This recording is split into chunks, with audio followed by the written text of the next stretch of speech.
Bonjour, c'est Ursule encore. On est le 15 mars 2022. Alors, je viens sur la trompette aujourd'hui encore et je viens proclamer le retour de notre Seigneur Jésus-Christ. Soyez tous bénis et que sa joie soit notre force à tous. Amen et Alléluia. Alors, échappez pour pouvoir assister aux noces. Amen. On se rappelle que dans Luc 21, Jésus-Christ a dit, il dit, veuillez donc et priez en tout temps, afin que vous ayez la force d'échapper à toutes ces choses qui arriveront et de paraître debout devant le Fils de l'homme. Donc, on a besoin d'exercer une force en opposition de ce qui se passe sur la terre pour pouvoir assister aux noces.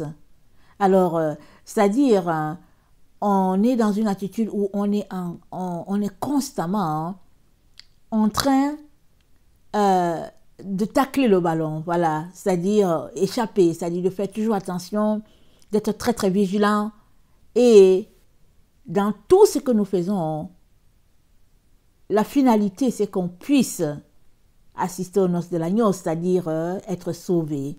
Alors, tous ceux qui sont sauvés se retrouveront à assister aux noces de l'agneau, par la grâce de Dieu. Oui, mais je veux dire la première résurrection, parce que je pense que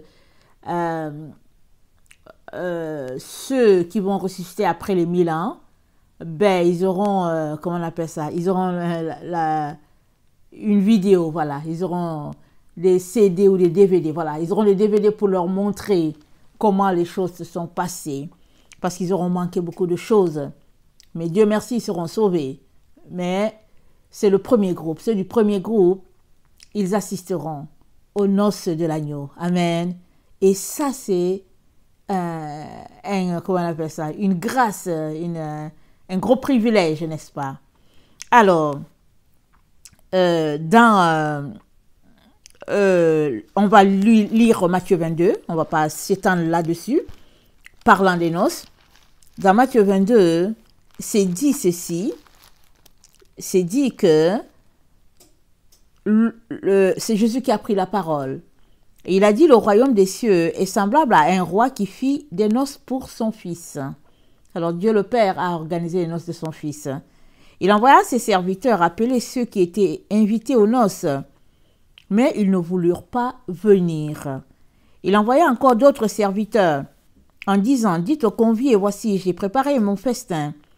Mes bœufs et mes bêtes grasses sont tués, tout est prêt, venez aux noces. Mais sans s'inquiéter de l'invitation, ils s'en allèrent, celui-ci à son champ, celui-là à son trafic. Et les autres se saisirent des serviteurs, les outragèrent et les tuèrent.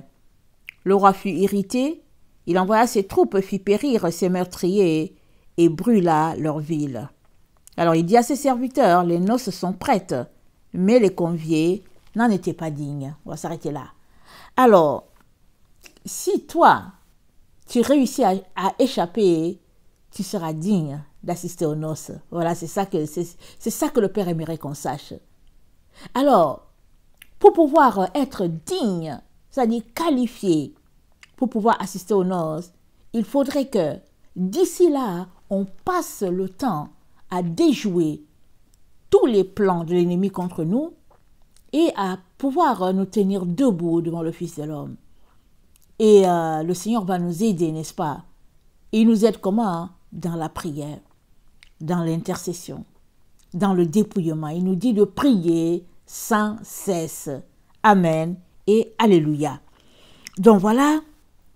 Alors, Jean 14, le verset 1 à 6, nous dit ceci, toujours parlant des noces.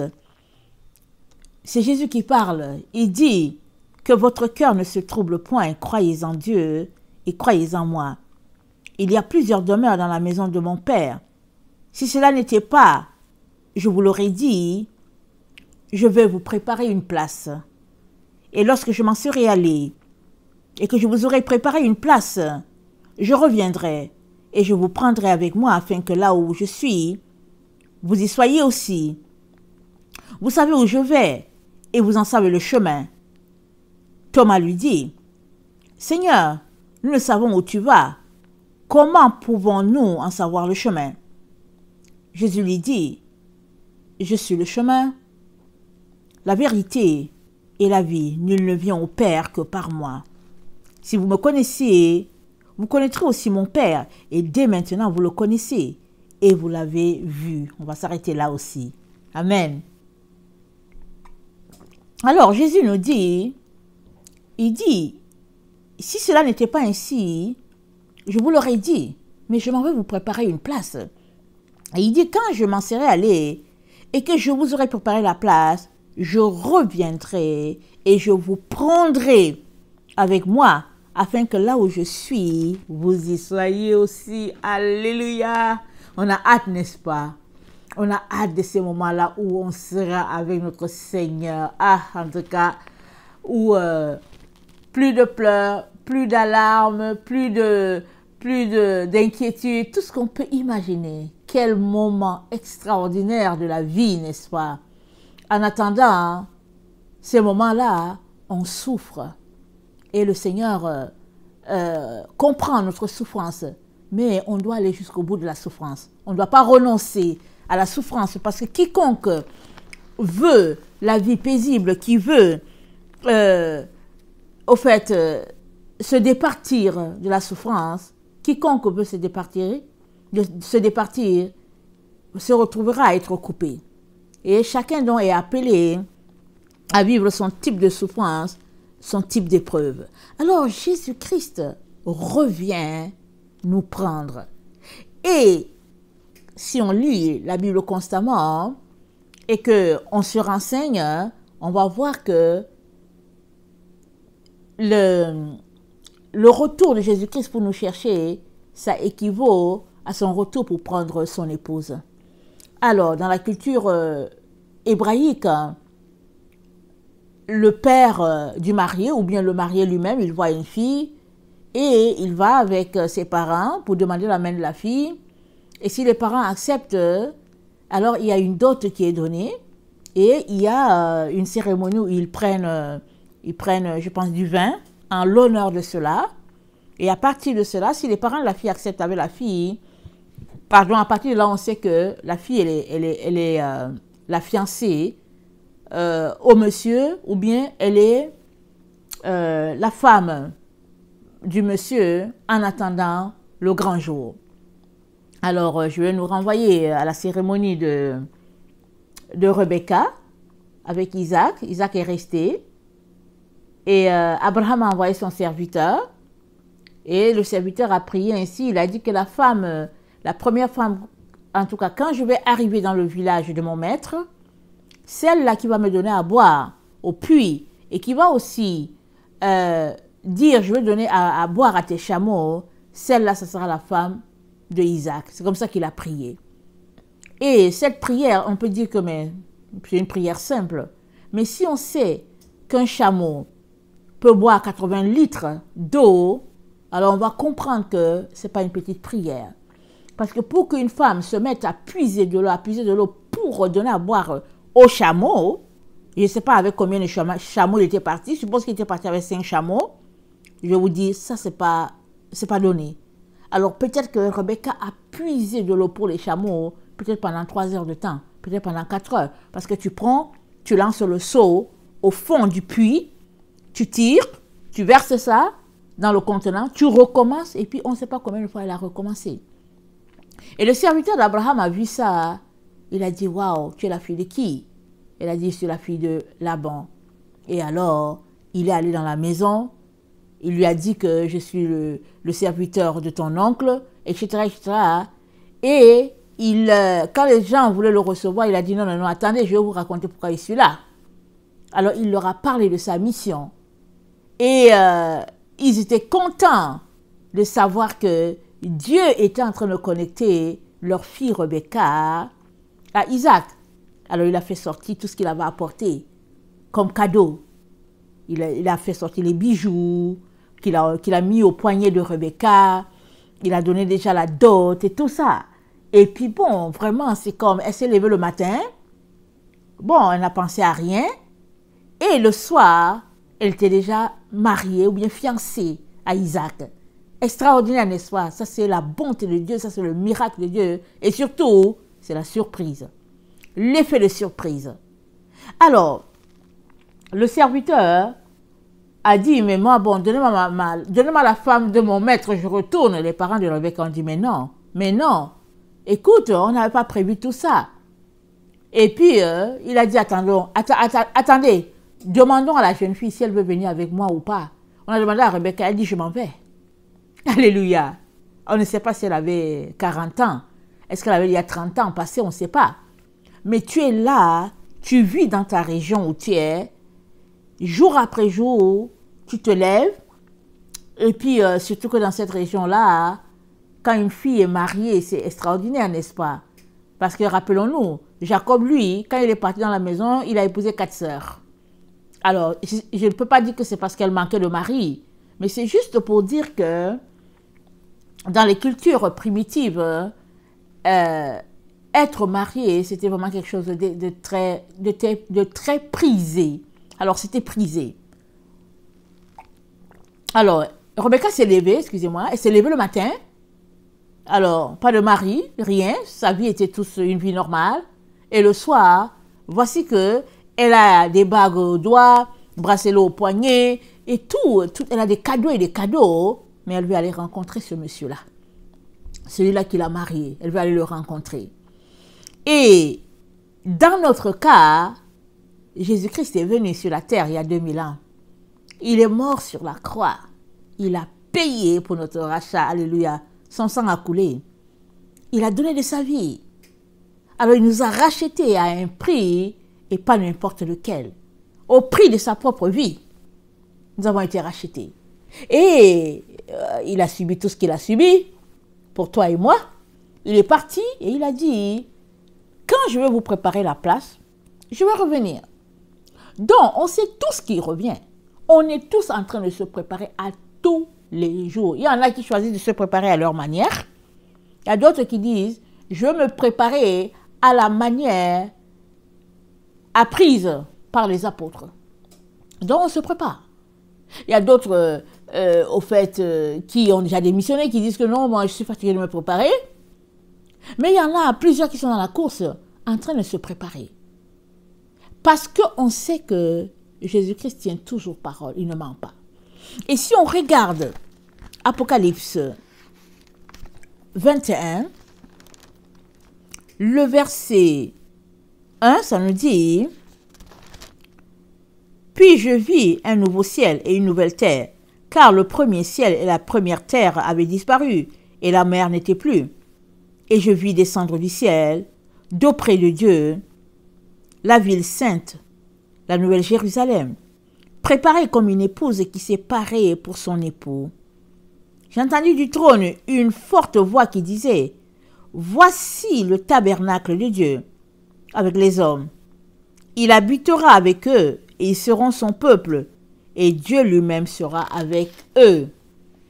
Il essuiera toute larme de leurs yeux, et la mort ne sera plus, et il n'y aura plus ni deuil, ni cri, ni douleur, car les premières choses ont disparu. Et celui qui était assis sur le trône dit, voici, je fais toutes choses nouvelles. Il dit, écrit, car ces paroles sont les véritables paroles. Alors, donc, le verset, excusez-moi, le verset 2 d'Apocalypse 21 nous dit, je vis descendre du ciel, d'auprès de Dieu, la ville sainte, la nouvelle Jérusalem, préparée comme une épouse qui s'est parée pour son époux. Alors, nous, on est en train de se préparer. On se prépare. Chaque préparation équivaut à quelqu'un qui est en train de s'embellir. Apocalypse 19, le verset 7 nous dit, « Réjouissons-nous et soyons dans l'allégresse. Donnons-lui gloire, car les noces de l'agneau sont venues et son épouse s'est préparée. » Et il lui a été donné de se revêtir d'un fin lin éclatant, car le fin lin seront les œuvres justes des saints. Et l'ange me dit, écris, heureux ceux qui sont appelés au festin de noces de l'agneau. Et il me dit, ces paroles sont les véritables paroles de Dieu. Alors, nous sommes heureux, nous qui avons été appelés aux noces de l'agneau. N'est-ce pas? Nous sommes heureux. Alors, Jésus-Christ va revenir quand le Père va lui dire, vas-y, prends ton épouse. Est-ce que le Père va regarder pour voir si ses enfants sont prêts ou pas?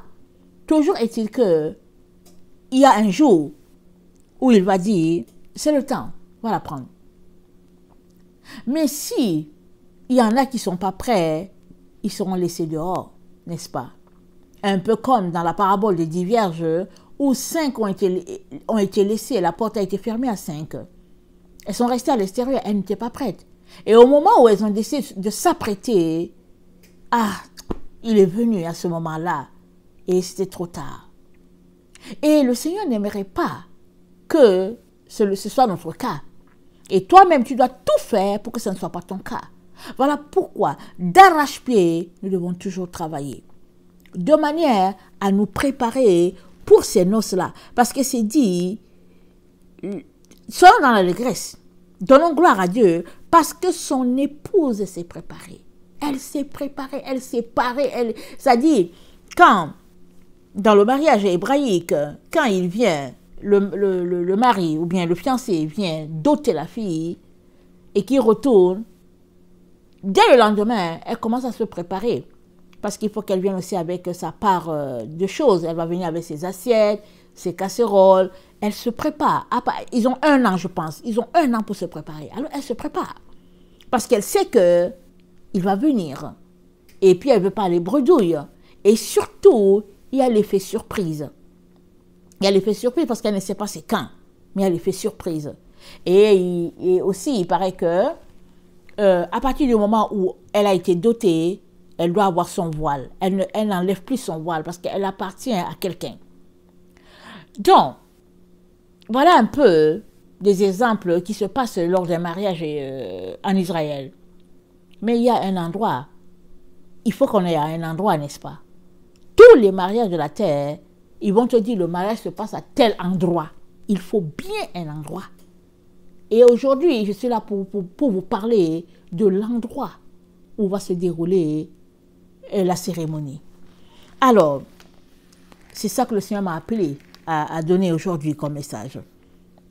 Alors, dans Matthieu 10, comme on vient de lire, on a parcouru rapidement le livre de Matthieu à cette cérémonie de mariage-là. Matthieu 22, le verset 10 nous dit, Matthieu 22, le verset 10 nous dit, ses serviteurs allèrent dans les chemins, rassemblèrent tout ce qu'ils trouvèrent, méchants et bons, et la salle des noces fut pleine de convives. Le roi entra pour voir ce qui était à table. Il aperçut là un homme qui n'avait pas revêtu un habit de noces. Donc, on va recommencer. Verset 10. Ses serviteurs allèrent dans les chemins, rassemblèrent tout ce qu'ils trouvèrent, méchants et bons, et la salle des noces fut pleine de convives. La salle des noces fut pleine. Donc, il y a un endroit où la cérémonie va se passer. Alors, dans la culture hébraïque, ils ont un truc là qu'ils appellent, en français, attendez, je vais noter, je vais regarder. En français, c'est écrit le huppah. En anglais, ils disent le choupa, mais c'est le huppah. Donc, c'est un voile, c'est fait de telle sorte qu'il y ait 4 côtés, c'est-à-dire on prend un voile, une étoffe blanche, ou bien un satin, ou bien je ne sais pas quoi, le matériel. Alors, ils le mettent de telle sorte que ça devient comme un lieu où l'officiant va célébrer le mariage. OK? Et je pense que il faut que les 4 côtés soient vus. Il faut que ce soit comme à air ouvert. Il faut que les 4 côtés soient vus. Alors, et il parle de voile parce que le mari, il est la couverture de la femme. Donc voilà. Alors, ça va se passer à un endroit bien précis. Quand on dit aux gens que, comment il s'appelle, le monsieur X est venu chercher sa femme Y, ils sont invités à un endroit bien précis, puisque le mariage, il y a l'effet de surprise.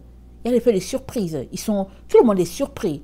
Mais il y a un endroit où il faut que maintenant, les gens puissent manger, fêter, et puis se réjouir avec le couple. Parce qu'une fois que la dot a lieu et que le mari en devenir est reparti pour préparer la place, il revient la prendre, il y a l'effet de surprise. Et quand il revient la prendre chez ses parents, à elle. Et c'est sa responsabilité à lui d'indiquer l'endroit où les convives seront reçus. Alors, il peut décider, bon, on ne sait pas, est-ce que dans la culture, très très souvent, hein, c'est un endroit, c'est soit dans la famille du gars, soit dans la famille de la fille. Il y a un endroit bien précis. Et dans notre cas, le Seigneur a désigné bien l'endroit. Il nous dit que l'endroit où ça va se célébrer, la cérémonie de mariage, c'est chez sa maman, la Vierge Marie. C'est là-bas qu'il a désigné l'endroit. L'endroit là, il y aura le choupa là, ou bien le houpa en français, et le choupa. Où les invités sont là. Parce que attendez, on dit mariage quand il y a des témoins. Un mariage ne se fait jamais en secret. Alors, autant quand le gars va demander la main de la fille, il faut qu'il y ait des témoins et que tout le monde est informé que il est venu demander la main de la fille et que désormais, voilà, c'est la fiancée de tel. La même chose, le jour où c'est le moment de festoyer, de manger, de célébrer, tout le monde est invité, il y a un endroit, sinon, ben, on va se retrouver où, n'est-ce pas? Alors le Seigneur Jésus-Christ nous dit, cet endroit-là, où la cérémonie va se dérouler, c'est chez sa maman. Encore, on voit comment, même après tous ces siècles-là, la Vierge Marie est toujours présente, elle est toujours dans le cœur de notre Dieu, toujours dans le cœur de son Fils. Alors, dans Luc, attendez,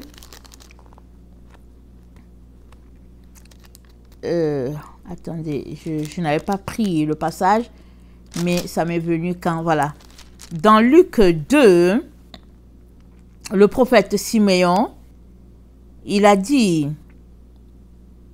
le verset 34, Siméon les bénit et dit à Marie, sa mère, voici cet enfant est destiné à amener la chute et le relèvement de plusieurs en Israël, et à devenir un signe qui provoquera la contradiction.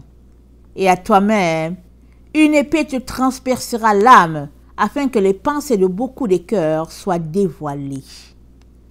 Alors, une épée va transpercer l'âme de Marie, et puis l'épée a transpercé son âme quand elle a vu son fils mourir sur la croix. Mais c'est dit, afin que les pensées de beaucoup de cœurs soient dévoilées. Alors, ceux qui vont se retrouver dans l'enceinte de la mère du Sauveur seront ceux qui seront du côté du Seigneur, ceux qui auront été choisis. Et ceux qui ne se retrouveront pas là, ils vont rejoindre le groupe de ceux qui ont dit « Oh non, j'ai un business. Oh non, je dois aller au champ. Oh non, je dois faire ceci. » On retourne dans Matthieu 22. Matthieu 22, ça dit ceci. On l'a déjà lu, mais on le lit encore. C'est dit « Le royaume des cieux est semblable à un roi qui fit des noces pour son fils. » Matthieu 22. Il envoya ses serviteurs appeler ceux qui étaient invités aux noces, mais ils ne voulurent pas venir. Il envoya encore d'autres serviteurs en disant, dites aux conviés, voici j'ai préparé mon festin, mes bœufs, mes bêtes grasses sont tuées, tout est prêt, venez aux noces. Mais sans s'inquiéter de l'invitation, ils s'en allèrent, celui-ci à son champ, celui-là à son trafic, et les autres se saisirent des serviteurs, les outragèrent et les tuèrent. Donc, chacun était occupé à ses affaires. Il n'avait pas le temps pour cela, pour aller assister aux noces du fils du roi. Non, il n'avait pas le temps. pareil, dans le temps dans lequel nous sommes, la terre sera divisée en deux. Il y aura qui réussiront à assister, qui approuveront, et il y a d'autres qui se retrouveront tout simplement à rejeter cette invitation-là ou qui n'auront pas donné assez de leur temps, de leur énergie, peu importe la raison, et qui ne vont pas assister. Et ça rejoint cette prophétie-là de Siméon qui a dit à Marie qu'une épée te transpercera le cœur et une épée te transpercera l'âme, pardon, et le cœur de plusieurs sera révélé. Et nous sommes dans ce temps-là où, alors que nous attendons le retour du Seigneur, le Seigneur nous donne le lieu. Il nous dit l'endroit où le mariage, où la cérémonie va se passer, ce sera dans l'enceinte de sa mère, dans la concession de sa mère ou bien la maison, voilà, dans la maison de sa mère, la Vierge Marie. C'est là-bas que ça va se dérouler. C'est ça qu'il dit. Rendez-vous là-bas. Alors, avons-nous un exemple qui va dans le sens de ce que je suis en train d'apporter aujourd'hui? Alors, regardons Genèse 24. Alors, Rebecca a été mariée. Elle a quitté ses parents. Ce n'était pas prévu, mais elle ne voulait pas rester. Elle est retournée avec le serviteur d'Abraham. Et donc, elle fait le trajet. Je ne sais pas combien de jours ça a pris. Est-ce que c'était 2 jours? Est-ce que c'était 3 jours? Je ne sais pas.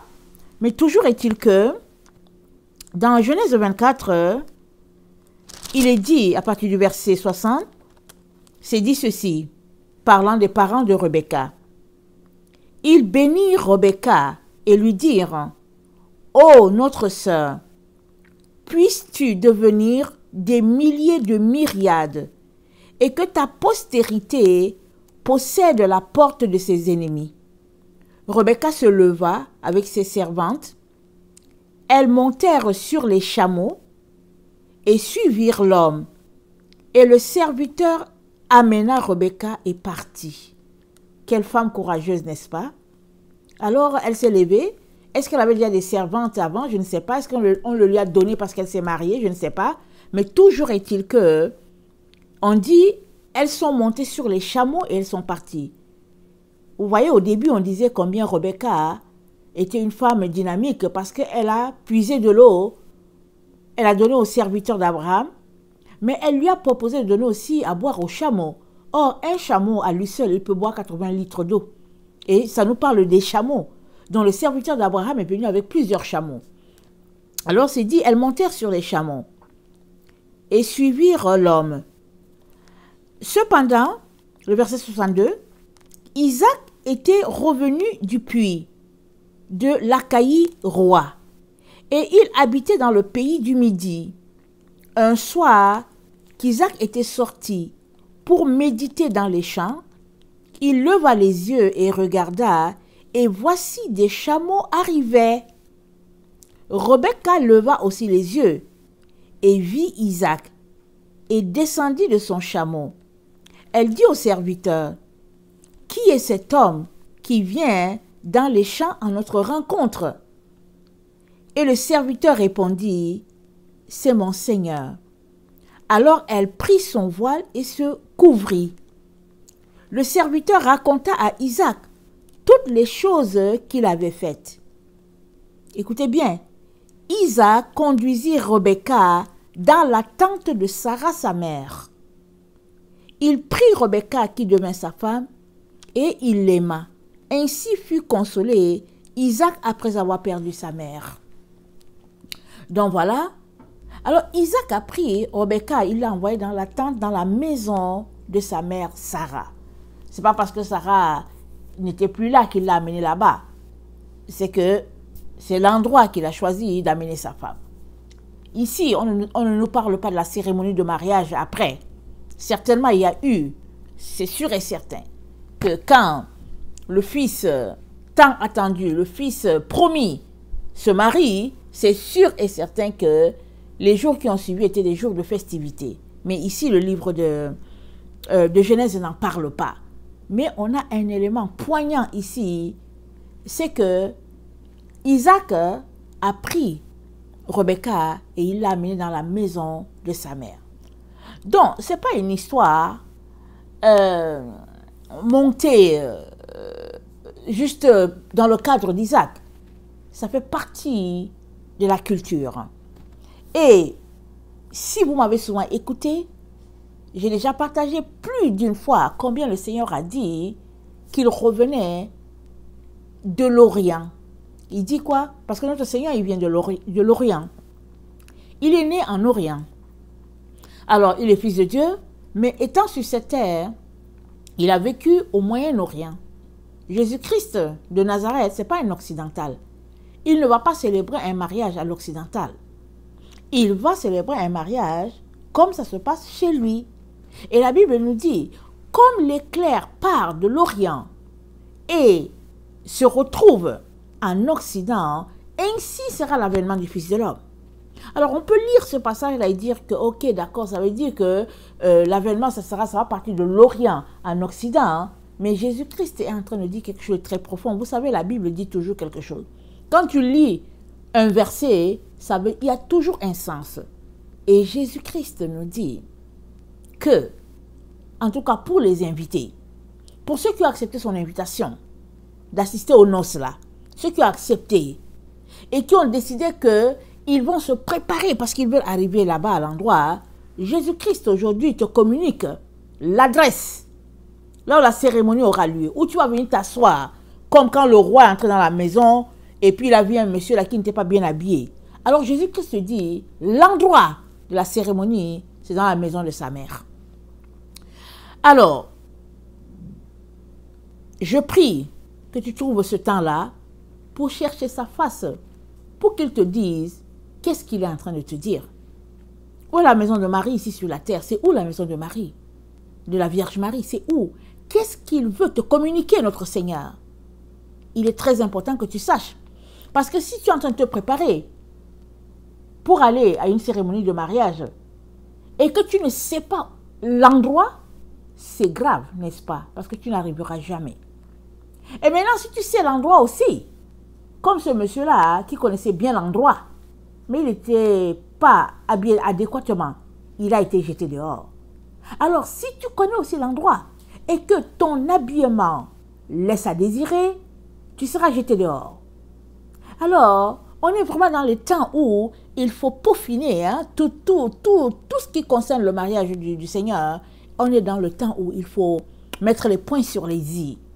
Alors, j'avais cette parole-là à apporter et je prie que le Seigneur puisse ouvrir tes yeux, qu'il puisse ouvrir ton entendement, qu'il puisse te communiquer toute l'information que tu as besoin pour pouvoir te rendre à l'endroit. Parce qu'il y en a certains qui vont arriver à pied, d'autres vont arriver à chameau, d'autres vont arriver, je ne sais pas, en avion, peu importe, moi je ne sais pas. Il y a plusieurs engins pour arriver à une destination possible. Il y a plusieurs engins. Il y a d'autres qui vont prendre un hélicoptère, peu importe, d'autres vont aller à vélo. Quand il y a un mariage, chacun se rend à cet endroit selon ses moyens à lui. Alors, est-ce que Jésus-Christ va nous communiquer les moyens, autres que ce qu'il nous a communiqué? Parce qu'il nous a dit que le moyen pour arriver là-bas, à cet endroit, c'est la sanctification. La Bible dit, recherchez la paix et la sainteté sans laquelle nul ne verra Dieu. Donc, tout nous indique que nous avons le même engin. L'engin qu'on doit prendre, c'est la sanctification, c'est la paix. Maintenant, l'endroit vient de t'être communiqué.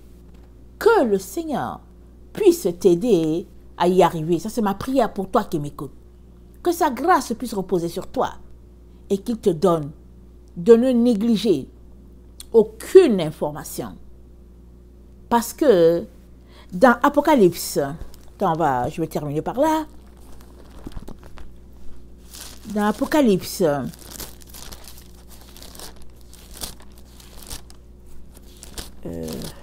excusez-moi. Dans Apocalypse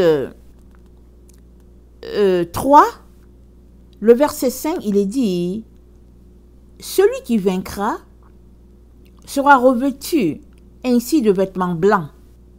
Je n'effacerai point son nom du livre de vie, et je confesserai son nom devant mon Père et devant ses anges.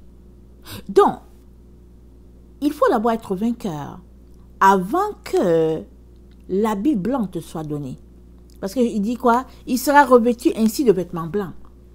Il faut être vainqueur avant d'arriver à cet endroit. Donc, le challenge de te rendre à cette adresse bien précise, ça fait partie des choses que tu dois accomplir pour pouvoir porter ta robe blanche après. Ça fait partie. Alors, que la grâce de notre Dieu puisse t'accompagner dans tout cela et que le discernement te soit accordé et ne baisse pas les bras. Continue de creuser jusqu'à ce que le Seigneur te communique ce qu'il est en train de te dire exactement, en train de te dire l'endroit de la cérémonie. Ça se trouve dans la maison de la Vierge Marie. Soyez bénis, je vous aime beaucoup et Dieu davantage. Maranatha, Jésus revient. Amen et Amen. Alléluia.